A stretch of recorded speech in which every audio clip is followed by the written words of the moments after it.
Bienvenue dans notre émission La vérité de l'Évangile avec Andrew Womack. Nous célébrons plus de 50 ans à partager la grâce et l'amour inconditionnel de Dieu. Et maintenant, place à Andrew pour un enseignement sur la parole de Dieu qui transforme les vies. À propos de la grâce, la puissance de l'Évangile. Bienvenue dans notre émission La vérité de l'Évangile. Aujourd'hui, je suis impatient de commencer une toute nouvelle série sur l'Épître aux Romains. C'est vraiment un des sujets sur lesquels je préfère enseigner. Les vérités que je vais partager ont littéralement transformé ma vie et je crois qu'elles auront le même effet sur vous. 1968 est l'année durant laquelle le Seigneur a touché ma vie. Et ce n'est que peu de temps après que j'ai eu une rencontre miraculeuse avec Dieu. J'assistais à une réunion où un homme affirmait que si l'on comprenait les 8 premiers chapitres du livre aux Romains, notre vie en serait inévitablement transformée. J'ai donc pris ces paroles comme un défi et me suis mis à lire les chapitres concernés. Je dois dire que pendant plus de 15 ans, bien que j'ai étudié le livre aux Romains, je n'arrivais pas vraiment à le comprendre. Et la raison est simple. Romains est le chef-d'œuvre de Paul sur la grâce de Dieu. Et il est totalement contraire à la religion légaliste et basée sur nos performances dans laquelle j'ai été élevé.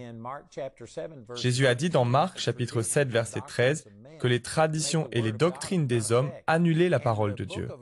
Et le livre aux Romains, particulièrement cet enseignement sur la grâce de Dieu et notre liberté en Christ, était vraiment différent de ce qu'on m'avait enseigné. Si bien que mes traditions et doctrines annulaient les vérités extraordinaires du livre aux Romains. Mais j'ai continué à l'étudier, je dirais qu'après 10 ou 15 ans, j'ai commencé à recevoir des révélations. Et je continue à en recevoir aujourd'hui. Je ne dis pas que j'ai tout compris, mais je suis arrivé au point où le livre aux Romains est devenu l'un de mes sujets préférés sur lequel Dieu m'a enseigné. C'est vraiment puissant. Vous ne pouvez pas lire le livre aux Romains sans tout simplement tomber amoureux de Dieu. Si vous le comprenez, si vos traditions et doctrines qui viennent des hommes n'annulent pas ces vérités, alors vous tomberez amoureux de Dieu grâce aux choses merveilleuses qu'il a faites et à la manière dont il vous voit qui n'est pas basée sur vos performances. Donc j'aimerais vous encourager. Certains d'entre vous ne vous rendez même pas compte que votre relation avec Dieu est basée sur vos performances, que vous êtes sous le poids de la culpabilité et de la condamnation. Et vous vous sentez indigne parce que vous permettez à Satan de vous condamner au sujet de vos péchés. Vous ne le réalisez peut-être pas, mais je vous garantis qu'au fur et à mesure que nous parcourons le livre aux Romains, votre vie en sera révolutionnée. Je veux donc vous encourager à ouvrir votre cœur et à demander à Dieu de vous parler, car ces vérités sont puissantes. Dans l'Épître aux Galates, Paul aborde les mêmes sujets que dans celle aux Romains. Mais lorsqu'il s'adresse aux Galates, c'est comme s'il avait décidé de ne plus mettre de gants. Comme s'il était en colère contre eux en disant « Oh, Galates insensés, qui vous a envoûté ainsi ?» au premier verset du chapitre 3 de l'Épître, et j'en passe. Il est dur avec eux. Le livre aux Romains couvre les mêmes sujets, mais de manière systématique, afin de simplement nous montrer que nous n'avons plus à mériter la faveur de Dieu. Que le but de la loi n'a jamais été de nous libérer, mais plutôt de nous montrer notre besoin d'un sauveur, puis il nous explique ce que Jésus a fait pour nous. Romains chapitre 8 est tout simplement puissant et décrit qu'il n'y a plus de condamnation. Et ce mot « plus » veut dire nul, zéro, inexistant, nada. C'est un négatif absolu et sans réserve dans le grec, qui indique qu'il n'y a vraiment plus de condamnation. Il n'y a pas de châtiment contre nous qui sommes en Christ Jésus. Dieu ne nous condamne pas. Dieu n'est pas en colère contre vous. Il n'est même pas de mauvaise humeur. Dieu vous aime, non parce que vous êtes aimable, mais parce qu'il est amour. Et je vous le dis, le livre aux Romains est puissant et il va faire une grande différence dans votre vie. J'ai un livre sur le sujet intitulé « La grâce, la puissance de l'Évangile » qui couvre ce dont nous parlons. J'ai aussi des CD et DVD et un guide d'études qui a été pensé pour vous permettre d'enseigner ces vérités à d'autres. Si vous connaissez d'autres personnes qui ne profitent pas pleinement de leur salut, qui sont nées de nouveau, qui iront au paradis, mais qui ne vivent pas dans la victoire, qui ne sont pas passionnés en ce qui concerne les choses du Seigneur, alors je vous garantis que le livre aux Romains est la réponse à tout cela. Je veux simplement vous encourager à ouvrir votre cœur. Nous allons commencer cette série et la continuer pour un certain nombre de semaines, et je vous promets qu'elle contient des vérités qui changeront votre vie. Donc le tout premier verset du livre aux Romains nous indique que Paul en est l'auteur. Il est dit « Cette lettre vous est adressée par Paul, serviteur de Jésus-Christ, qui a été appelé à être apôtre et choisi pour proclamer l'évangile de Dieu. » Pour gagner du temps, je vais passer certaines informations qui font partie de l'introduction. Il parle de qui il est, de qui il tient son autorité. Il dit au verset 8, « Tout d'abord, je remercie mon Dieu par Jésus-Christ au sujet de vous tous, parce qu'on parle de votre foi dans le monde entier. » Quelle belle affirmation concernant les croyants de Rome.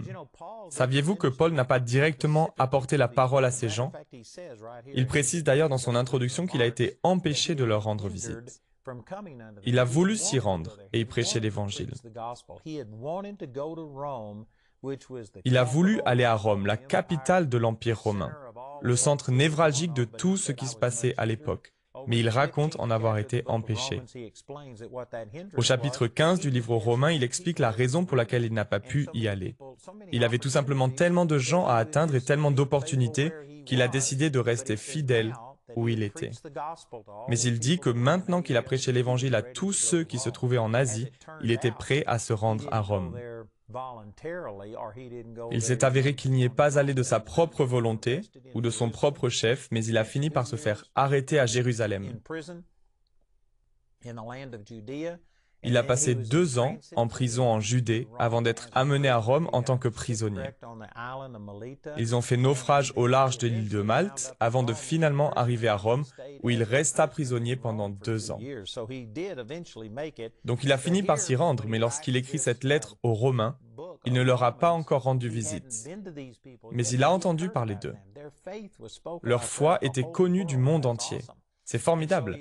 Il affirme au verset 11, « J'ai le vif désir d'aller vous voir pour vous transmettre quelques dons de la grâce par l'Esprit en vue d'affermir votre foi. » Vous savez, je survole beaucoup de choses. Il y a de grandes vérités dans ce passage, mais je veux me concentrer sur l'essentiel, le cœur de ce que Paul enseigne dans ce livre aux Romains. Mais alors que nous parcourons ces Écritures, laissez-moi mentionner qu'elles nous montrent que l'on peut importer des dons spirituels à d'autres croyants. Vous pouvez littéralement prendre ce que Dieu vous a donné et le transmettre à d'autres. C'est l'idée qui se cache derrière l'imposition des mains lorsque vous ordonnez une personne. Ce n'est pas une simple formalité religieuse ou un rituel, vous pouvez littéralement transférer des choses. C'est similaire au fonctionnement d'une voiture. Si la batterie meurt, vous devez approcher un autre véhicule et utiliser les câbles de démarrage afin de contourner la batterie défaillante et d'envoyer l'énergie au travers de ces câbles afin de faire démarrer l'autre voiture. Dans un sens, nos mains sont nos câbles de démarrage. Vous pouvez imposer les mains aux gens et libérer la puissance et l'onction de Dieu. Il y a de nombreux exemples de cette vérité. Par exemple, des personnes qui touchent le vêtement de Jésus, comme au chapitre 5 du livre de Marc, lorsque la puissance de Dieu est sortie et a guéri la femme à la perte de sang. Et elle n'est pas la seule à avoir été guérie en touchant simplement le vêtement de Jésus. Pierre, dans le livre des Actes, passait dans les rues et les gens étaient guéris par son ombre. Tout ça pour dire que vous pouvez transmettre, vous pouvez libérer l'onction de Dieu. Et Paul dit, j'ai le vif désir d'aller vous voir pour vous transmettre quelques dons de la grâce par l'Esprit en vue d'affermir votre foi. Puis il affirme au verset 14, je me dois aux Grecs et aux barbares, aux savants et aux ignorants. Aujourd'hui, personne n'utiliserait le mot barbare, mais cela signifie simplement que Paul se doit non seulement aux Juifs religieux, mais aussi à ceux qui ne connaissent pas le Seigneur. Paul se sentait responsable. Et je vous le dis, c'est une chose qui manque chez beaucoup de croyants de nos jours, qui ne ressentent pas la responsabilité de partager leur foi.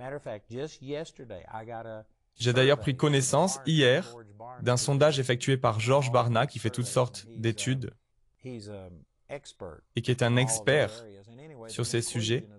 Et la conclusion de son enquête est que la plupart des chrétiens ne ressentent pas la moindre responsabilité de partager leur foi avec autrui.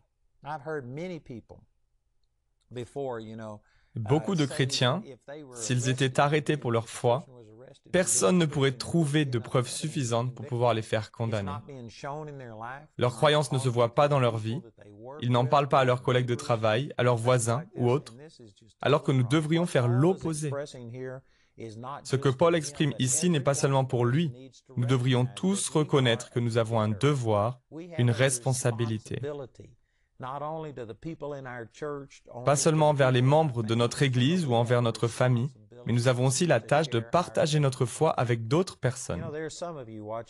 Certains d'entre vous regardent ce programme avant d'aller au travail et j'aimerais vous encourager à prier aujourd'hui et à demander à Dieu de vous montrer s'il y a un moyen par lequel vous pourriez aider un collègue de travail ou une autre personne que vous connaissez. Que vous alliez dans une épicerie, dans une station essence, ou que vous achetiez quoi que ce soit, vous pourriez simplement faire ou dire quelque chose qui bénisse les personnes que vous rencontrez. Nous avons un devoir, nous avons une obligation d'agir de cette manière, et c'est ce dont parle Paul. Donc au verset 15, il dit « Voilà pourquoi je désire aussi vous annoncer l'Évangile à vous qui êtes à Rome. » Puis le verset 16 est selon moi le moment où Paul entre dans le vif du sujet.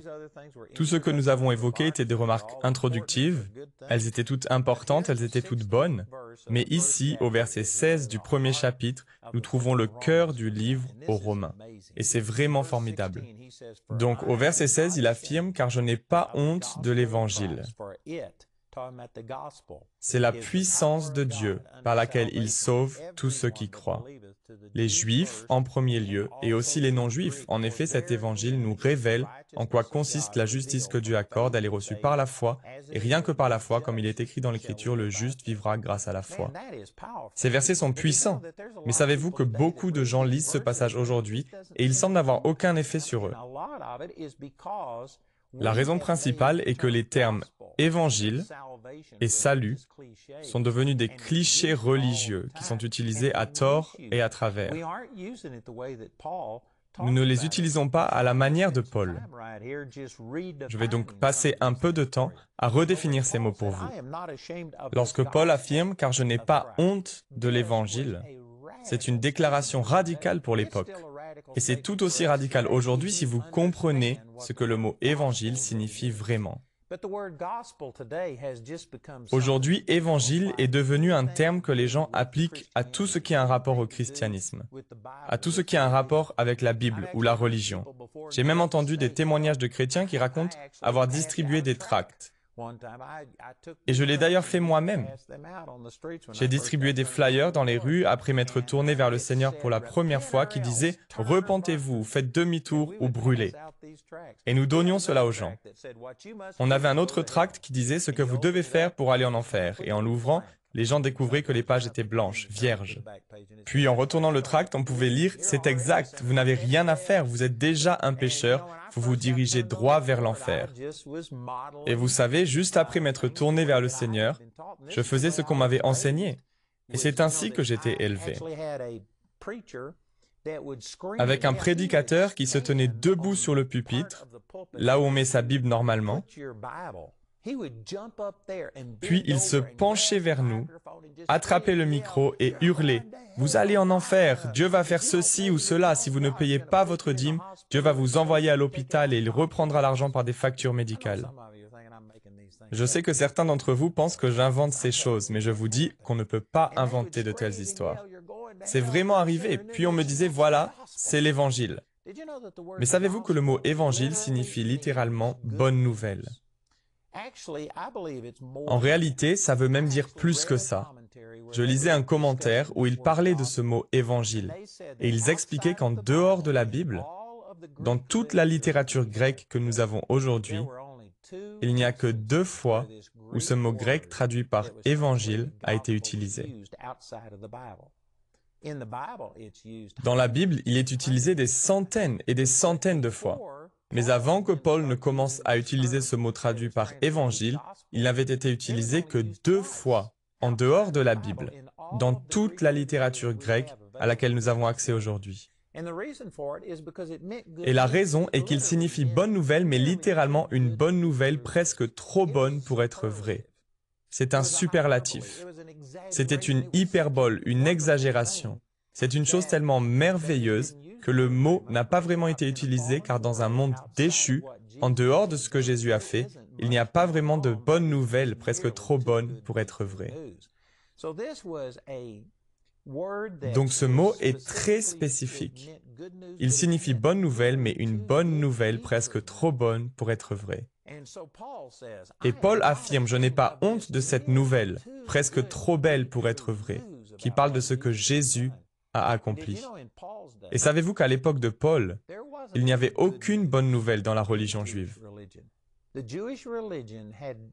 La religion juive avait dégénéré dans son ensemble. C'est une affirmation très générale, mais vous pouvez le voir dans les évangiles, que les scribes et les pharisiens étaient devenus tellement légalistes qu'ils avaient même mesuré combien de pas pouvaient être faits un jour de Shabbat. Et ceci n'est pas dans la Bible. Mais j'ai d'ailleurs lu un commentaire sur les Esséniens, un groupe de personnes qui vivaient autour de la mer Morte. Ce sont eux qui ont écrit les rouleaux de la mer Morte que l'on a retrouvés autour des années 50 ou 60, il me semble. Et ce groupe de personnes était tellement légaliste qu'ils refusaient même d'aller à la selle le jour de Shabbat, ne pouvant pas fournir d'efforts. C'est incroyable, mais ce sont des faits historiques. Ils étaient tellement stricts et légalistes. Il n'y avait pas de bonnes nouvelles. Il n'y avait que des règles, que de la condamnation. Et vous savez, alors que nous étudions ces Écritures, je vais vous montrer ces vérités en détail. Mais la loi n'a jamais fait un compliment. Elle est là pour constamment vous montrer où vous avez tort. Il faut faire ceci et cela et encore ceci. Et s'il y avait 10 000 choses à faire et que vous n'en faisiez que 9 999 correctement, la loi ne dirait jamais « bon travail, continue comme ça, tu y es presque. Encore une chose à faire et c'est bon ». Non, la loi ne fait jamais de compliments.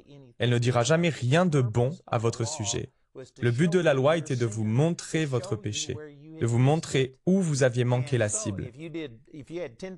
Donc si vous aviez 10 000 choses à faire et que vous en faisiez 9 999 correctement, la loi dirait « c'est raté, tu n'es pas digne, tu as manqué la cible ». Avec la loi, on ne peut pas avoir la moyenne. Soit vous avez 20 sur 20, soit vous êtes condamné pour avoir échoué à devenir tout ce que Dieu voulait que vous soyez. On voit cette vérité dans le livre de Jacques, chapitre 2, verset 10, qui dit « En effet, celui qui désobéit à un seul commandement de la loi, même s'il obéit à tous les autres, se rend coupable à l'égard de toute la loi. » Voilà fondamentalement ce que fait la loi. La loi n'a jamais donné à quelqu'un l'assurance d'être accepté par Dieu et d'avoir une bonne relation avec Dieu. Tout ce que la loi pouvait faire, c'est de condamner. C'était l'objectif de la loi. Nous allons continuer d'étudier cela en avançant dans le livre aux Romains. Mais c'est le système qui était en place. Lorsque Jésus est venu sur terre, lorsque Paul prêchait, les gens connaissaient cette religion légaliste basée sur nos performances, qui leur montrait constamment où ils échouaient, où ils avaient manqué la cible. Et ce n'était pas une bonne nouvelle. Il n'y avait pas d'encouragement de la part de la loi.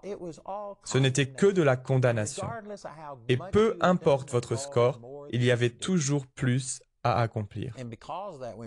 Et à cause de cela, Paul dit qu'il n'a pas honte d'annoncer aux gens cette nouvelle presque trop bonne pour être vraie, qu'ils sont déjà acceptés par Dieu, qu'au lieu de s'évertuer à atteindre un certain niveau, ils doivent réaliser qu'ils y sont déjà grâce à ce que Jésus a fait, grâce à ses actions et non grâce aux leurs.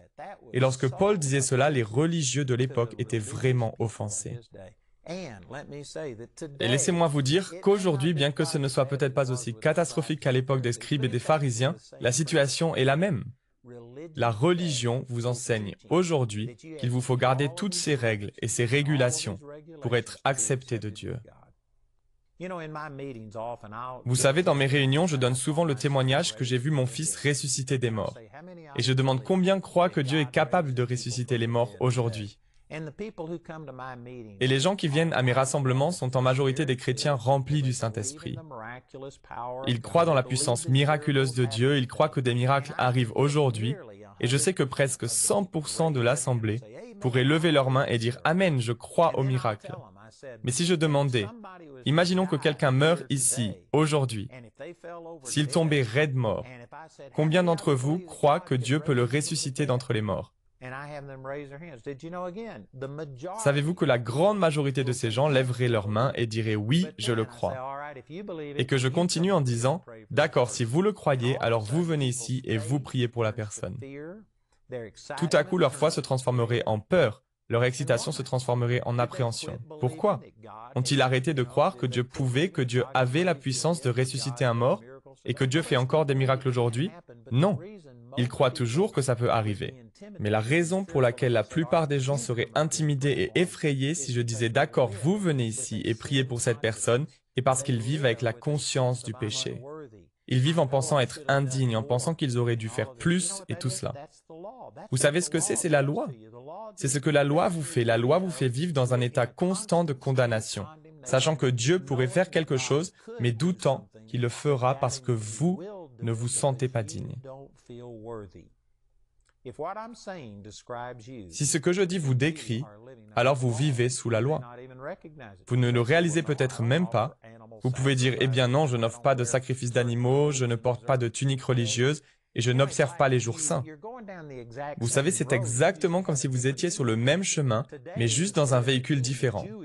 Aujourd'hui, au lieu de devoir respecter toutes les lois juives et observer tous ces commandements, de devoir porter des phylactères et ce genre de choses, on se sent obligé d'aller à l'église, on doit payer sa dîme, on doit lire sa Bible, on doit être saint.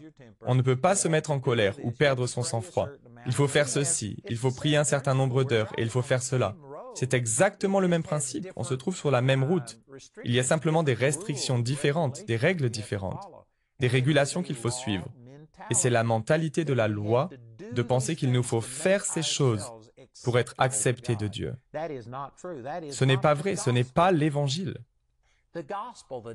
L'Évangile, la nouvelle presque trop bonne pour être vraie, c'est que Dieu vous aime car il est amour et non parce que vous êtes aimable.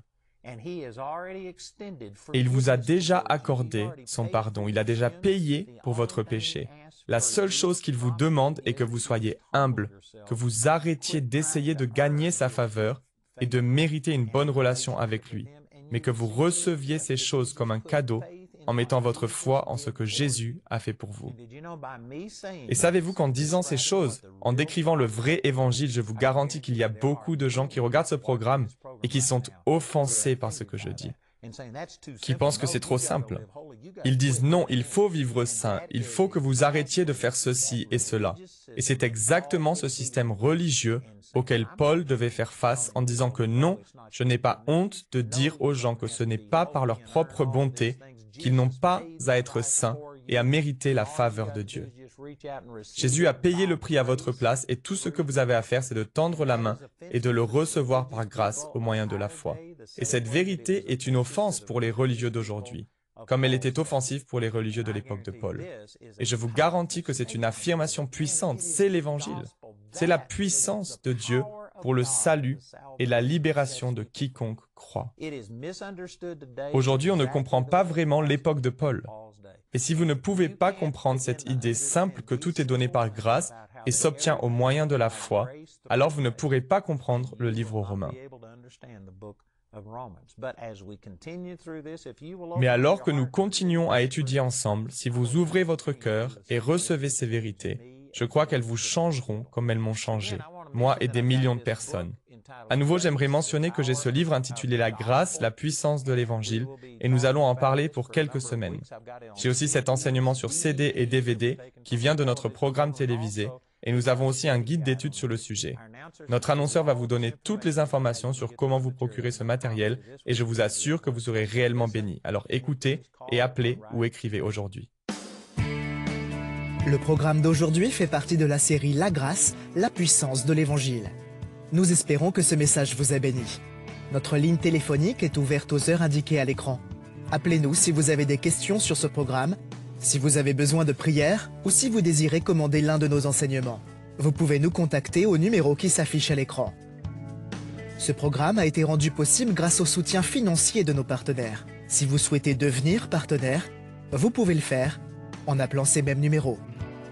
Nous vous proposons un livre sur le même sujet que l'émission d'aujourd'hui, intitulé « La grâce, la puissance de l'Évangile », que vous pouvez vous procurer pour 12 €. Les 30 émissions de cette série sont disponibles en DVD pour 22 €. Vous pouvez également vous les procurer en CD pour la somme de 15 €. Si vous commandez les deux formats, CD et DVD de manière simultanée, le prix de l'ensemble est de seulement 30 €. Vous pouvez aussi opter pour les fichiers audio MP3 et vidéo MP4 sur clé USB, toujours pour 30 €. Le guide d'études est pour l'instant seulement disponible en anglais. Il inclut le contenu du livre ainsi que des questions en rapport avec chaque sujet abordé afin de l'étudier seul ou en groupe. Pour tous nos téléspectateurs qui se trouvent en dehors de l'Europe, tous les produits que nous vous présentons sont disponibles dans nos bureaux situés dans votre région. Vous pouvez les contacter grâce aux coordonnées qui s'affichent sur votre écran afin d'en connaître le prix dans votre monnaie locale. Andrew a à cœur que chacun puisse écouter ou regarder ce programme à sa convenance et puisse le partager avec d'autres. Si vous ne pouvez pas vous permettre d'acheter les CD ou DVD, nous vous enverrons un lien afin de télécharger gratuitement l'enseignement de cette semaine en version audio MP3. Notez que vous ne pouvez profiter de cette offre qu'en appelant notre ligne téléphonique. Vous pouvez nous appeler dès maintenant au numéro qui s'affiche à l'écran. Nous nous ferons un plaisir de répondre à vos questions, de prier avec vous ou de vous aider à commander l'un de nos enseignements. Notre ligne est ouverte durant les heures inscrites à l'écran. Nos opérateurs téléphoniques répondront en français ou en anglais selon les informations qui se trouvent sur cette annonce. Toutes les ressources d'Andrew en français se trouvent dans les boutiques en ligne des sites internet de nos bureaux affichés à l'écran. Vous pouvez également nous joindre par email en français et en anglais aux adresses qui s'affichent sur votre écran. Nous avons hâte d'avoir de vos nouvelles. La prochaine fois dans la vérité de l'Évangile. Par exemple, vous pouvez prendre ce que je dis à propos de l'Évangile et de cette bonne nouvelle, que tout ce que Dieu est et a vous est rendu disponible indépendamment de vos mérites et actions. Si vous preniez cette révélation, que vous l'embrassiez en disant « Je suis libre, Dieu m'aime, je suis sauvé et pardonné, je n'ai pas à mériter la faveur de Dieu. » Tout cela est vrai, mais si vous preniez ces vérités et que vous disiez « Bon, ce que je fais ne compte pas, je vais aller braquer une banque, parce qu'après tout, Dieu m'aime. » Peu importe si je fais tout bien ou pas. Vous savez, si vous allez braquer une banque, Dieu vous aime. Mais il y a des conséquences. Vous allez vous faire attraper, il y aura une sentence, et même assis dans votre cellule, vous pouvez expérimenter l'amour de Dieu, car il est immérité et gratuit. Il n'est pas basé sur vos performances. Donc vous pouvez passer des moments merveilleux et entrer en relation avec Dieu par grâce au moyen de la foi, tout en étant en prison. Mais qui veut cela ? Même si Dieu vous aime toujours et ne se base pas sur vos performances, il y a des conséquences à vos péchés. Non seulement avec les hommes, mais aussi avec le diable. Prenons à nouveau cet exemple que Dieu vous aime. Mais si vous prenez cette vérité comme une excuse pour aller pécher, Satan a alors accès à votre vie à cause du péché. Romains chapitre 6, verset 16 dit « Ne savez-vous pas qu'en vous mettant au service de quelqu'un comme des esclaves pour lui obéir, vous êtes effectivement les esclaves du maître à qui vous obéissez, ou bien du péché qui entraîne la mort, ou bien de l'obéissance qui conduit à une vie juste. Même si tout ce que Dieu est nous est rendu disponible par grâce, il vous faut toujours bien vivre, ou vous donner un accès à Satan dans votre vie. C'est ce qu'il est dit, vous devenez son esclave. Et Jean chapitre 10, verset 10 affirme « Le voleur vient seulement pour voler, tuer et pour détruire. Moi, je suis venu afin que les hommes aient la vie, une vie abondante. » Satan ne fait que voler, tuer et détruire. Son but n'est pas de vous bénir. Rejoignez-nous prochainement pour plus de la vérité de l'Évangile.